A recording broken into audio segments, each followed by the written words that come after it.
ദിവസങ്ങൾ നീങ്ങി, മാസങ്ങൾ കഴിഞ്ഞു. ഓണം, റമദാൻ, പെരുന്നാളൊക്കെ കഴിഞ്ഞു.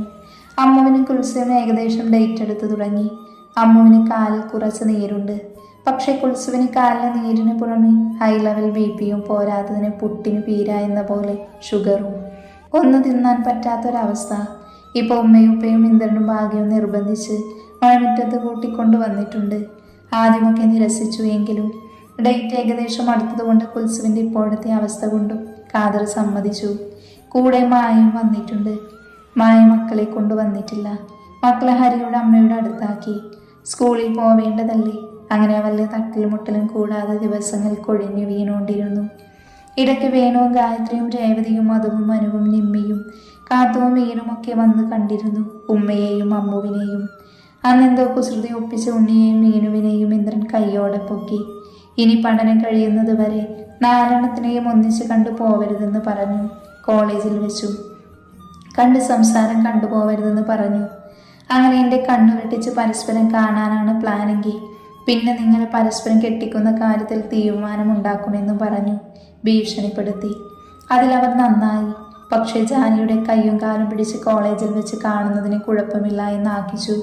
കണ്ണന്തിരുവെന്തെങ്കിലും കാണിച്ച എന്നൊരു ഭീഷണിയോടെ അവരിപ്പോൾ നല്ല കുട്ടികളാണ്. കൂടിപ്പോയ കൈ ചേർത്ത് പിടിച്ചു നടക്കും, അല്ലെങ്കിൽ നെറ്റിയിൽ ഒരു കുഞ്ഞുമ്മ. അത്രയും മതിയായിരുന്നു അവരുടെ പാതിക്കും. മായക്കിത് എന്തു പറ്റി? കുറച്ച് ദിവസമായി ഞാൻ നോക്കുന്നു. പെണ്ണിവിടെ ഒന്നുമല്ല. എപ്പോഴും എന്തെങ്കിലും ആലോചിച്ച് നിൽക്കുന്നത് കാണാം. ബാലക്കൊച്ച് ജാനിയോട് പറഞ്ഞു. ജാനി നോക്കുമ്പോൾ ശരിയാണ്, മായ പാത്രം കഴുകുന്നുണ്ട്. പക്ഷെ ആളിവിടെ ഒന്നുമല്ല. ഇപ്പൊ കുറച്ച് ദിവസമായിട്ട് ഇങ്ങനെ തന്നെ. അടുക്കള പണി കഴിഞ്ഞാൽ പോയി കിടക്കും. കാരണം ചോദിച്ച തലവേദന. ഇന്ദ്രനോട് പറഞ്ഞപ്പോൾ നിങ്ങളുടെ തോന്നലാണെന്ന് പറഞ്ഞു.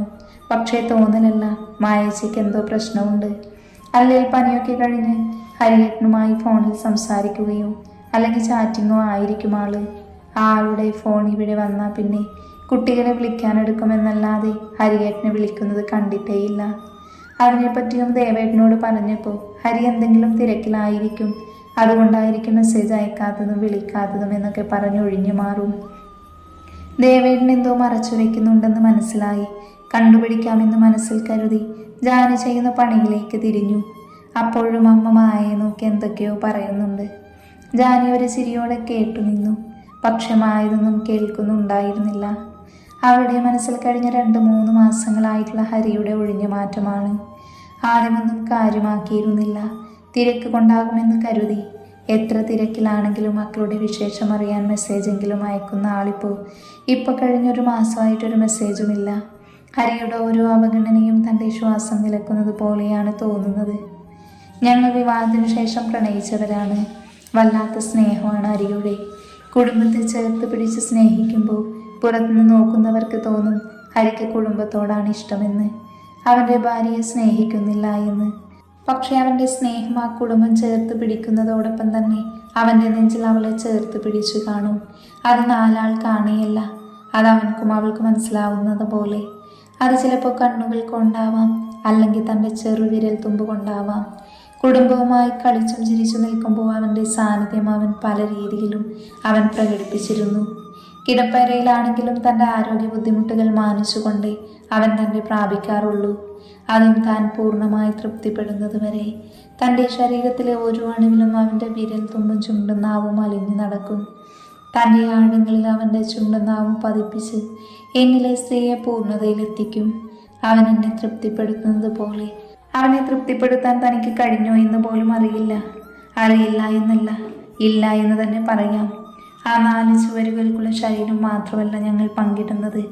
അവിടെ ഞങ്ങളുടെ മനസ്സും പങ്കിട്ടതിന് ശേഷം മാത്രം ഉറക്കത്തിലേക്ക് പോകും. ആദ്യത്തെ കൺമണി വരാറായെന്നറിയിച്ചപ്പോൾ തന്നെ നിലത്തൊന്നും വെച്ചിരുന്നില്ല. വല്ലാത്ത കെയറിങ് ആയിരുന്നു അവനിൽ. ആദ്യത്തെ 2-3 മാസം മാത്രമേ ആളിവിടെ ഉണ്ടായിരുന്നുള്ളൂ. പക്ഷേ ആ പോക്കിന്നും നെഞ്ചിലുണ്ട്. തന്നെ കെട്ടിപ്പിടിച്ച് കരഞ്ഞോണ്ട് പോവാൻ മനസ്സില്ലാതെ കണ്ണേട്ടനും.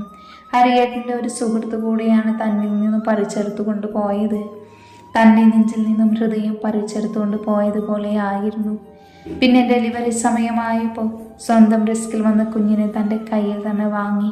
പിന്നെ നൂലുകെട്ടും കഴിഞ്ഞാണ് പോയത്. പിന്നെ വിളിയുടെ എണ്ണം കൂടി.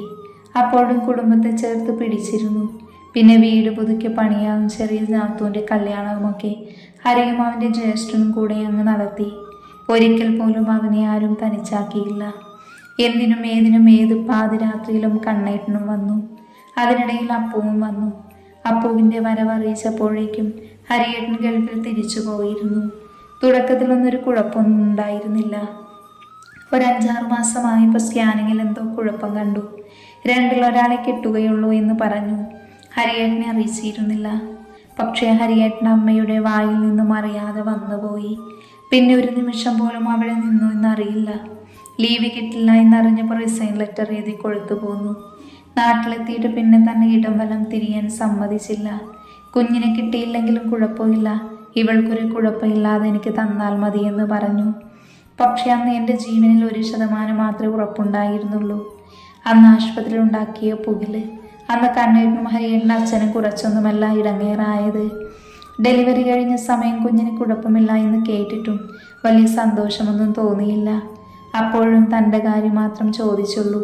പക്ഷേ അന്ന് ബ്ലീഡിങ് കാരണം തൻ്റെ ജീവൻ തിരിച്ചു കിട്ടില്ല എന്ന് തന്നെ കരുതി കുഞ്ഞിനെ ഒന്ന് കാണുക പോലും ചെയ്യാതെ ഹോസ്പിറ്റലിൽ നിന്നും ഇറങ്ങിപ്പോയി. ആ പോക്ക് ചെന്ന് നിന്നത് ഹൈവേയുടെ നടുക്കും. വണ്ടികൾ ചീറിപ്പാഞ്ഞു പോകുന്നതിനിടയിൽ ഇറങ്ങി നടന്നു. അന്ന് തലനാരിഴക്കാണ് രക്ഷപ്പെട്ടത്. നന്ദു അന്ന് കണ്ടില്ലായിരുന്നുവെങ്കിൽ ഈശ്വര, ഓർക്കാൻ കൂടെ വയ്യ. അന്ന് ആദ്യമായി കണ്ണേട്ടൻ ഹരിയേട്ടനെ തല്ലി. ആരുമൊന്നും പറഞ്ഞില്ല. എല്ലാവരുടെയും വക കണ്ണുപൊട്ടുന്ന ചീത്ത കേട്ടു. അതിനിടയ്ക്ക് ഡോക്ടർ തനിക്ക് കുഴപ്പമൊന്നുമില്ല എന്നും ക്രിട്ടിക്കൽ സ്റ്റേജിൽ തിരിഞ്ഞു തരണം ചെയ്തു എന്നും പറഞ്ഞു. അന്നേരം മാത്രമാണ് ആൾക്ക് ബോധം പോലും വന്നത്.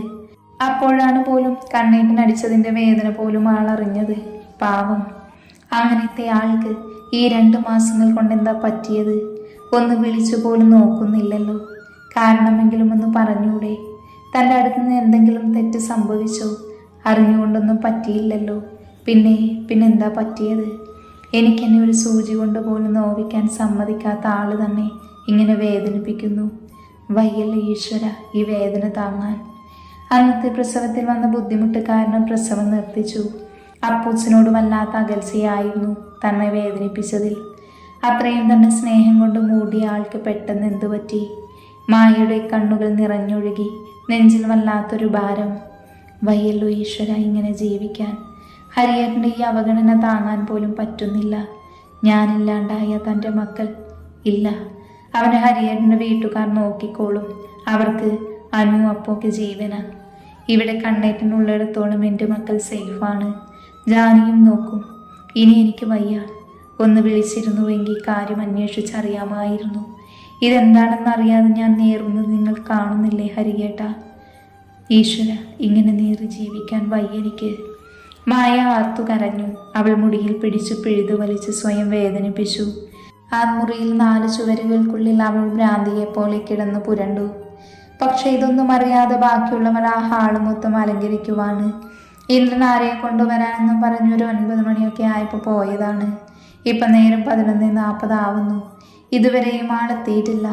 അകത്തെ മുറിയിൽ ഒരാൾ തൻ്റെ പ്രാണനിൽ നിന്നും ഏറ്റ കാരണം അറിയാത്ത വേദനയിൽ തൻ്റെ തല ചുവരിലടിച്ച് സ്വയം വേദനിപ്പിച്ചു കിടന്ന് പുളയുമ്പോൾ പുറത്തെല്ലാവരും എന്തോ ആഘോഷത്തിനുള്ള പുറപ്പാട് പോലെ ഹാളിൽ കത്തിച്ചു വെച്ച ഡിം ലൈറ്റിൻ്റെ വെളിച്ചത്തിൽ ഒരുക്കുകയാണ്. അല്പനേരം കൂടെ കഴിഞ്ഞപ്പോൾ പുറത്തൊരു കാറ് വന്ന് നിന്നത് കേട്ട് അകത്തുനിന്നവർ പുറത്തേക്കിറങ്ങി. കാറിൽ നിന്നും ഇറങ്ങുന്ന അനുവും അപ്പവും വേഗം ഭാഗ്യക്കൊച്ചിൻ്റെ അടുത്തേക്ക് ഓടി. അവർ ആ കുഞ്ഞുങ്ങളെ ചേർത്ത് പിടിച്ചു. എല്ലാവരും അത് നിറഞ്ഞ ചിരിയോടെ നോക്കി നിൽക്കുമ്പോഴാണ് ഇന്ദ്രൻ കോറയിൽ സീറ്റിൽ നിന്നും ഒരാളെ തൻ്റെ 2 കൈകളിലും താങ്ങി പിടിച്ചു നിന്നത്. എല്ലാവരും ഒരു നിമിഷം പകച്ചു നിന്നു. ഹരിയെ താങ്ങി പിടിച്ചു നിൽക്കുന്ന ഇന്ദ്രൻ നന്ദു ബാക്ക് സീറ്റിൽ നിന്നും ഒരു വീൽ ചെയർ എടുത്ത് സിറ്റ് ഔട്ടിലേക്ക് വെച്ചു.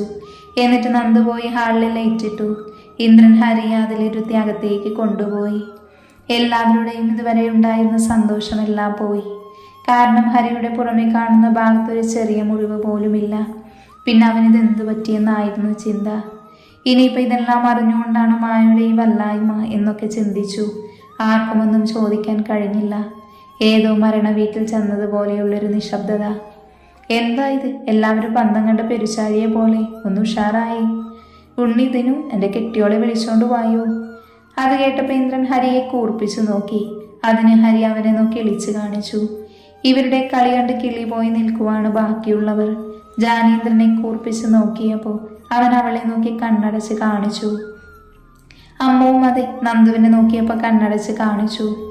എല്ലാവർക്കും പറയാം, അതിനു മുന്നേ മായയെ വിളിക്ക്. 11:58 ജാനി, നീ പോയി വിളിച്ചുകൊണ്ട് വാ, ചെല്ല്.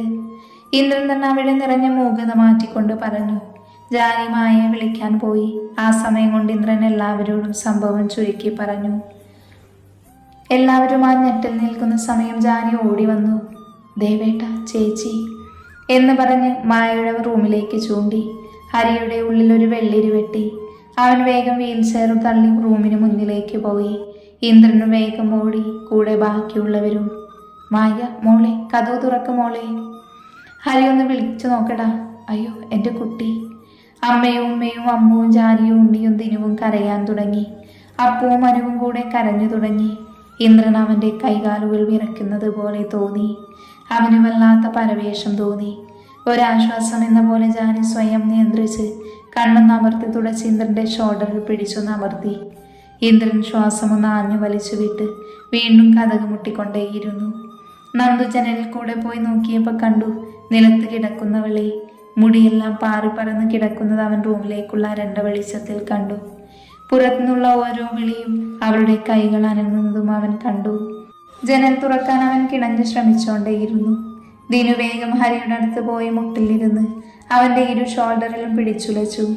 അപ്പോഴാണ് ഹരി ആ അടഞ്ഞു കിടക്കുന്ന ഡോറിൽ നിന്നും അവൻ്റെ കണ്ണ് മാറ്റിയത്. ദിനു എന്തൊക്കെയോ പറയുന്നുണ്ട് എങ്കിലും ഹരി അതൊന്നും കേട്ടതേയില്ല. ഹരി ദിനുവിൻ്റെ മുന്നിൽ നിന്നും തള്ളി മാറ്റി അടഞ്ഞു കിടക്കുന്ന വാതിലിന് മുന്നിൽ വന്നു നിന്നു.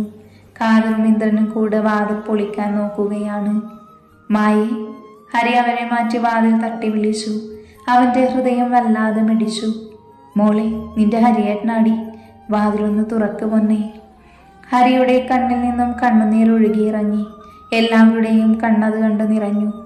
പക്ഷെ പുറത്ത് ജനലിൻ്റെ അരികിൽ നിന്ന് മായയെ നോക്കുന്ന നന്ദു പെട്ടെന്നുള്ള മായയുടെ മാറ്റത്തിൽ പകച്ചു നിൽക്കുകയാണ്.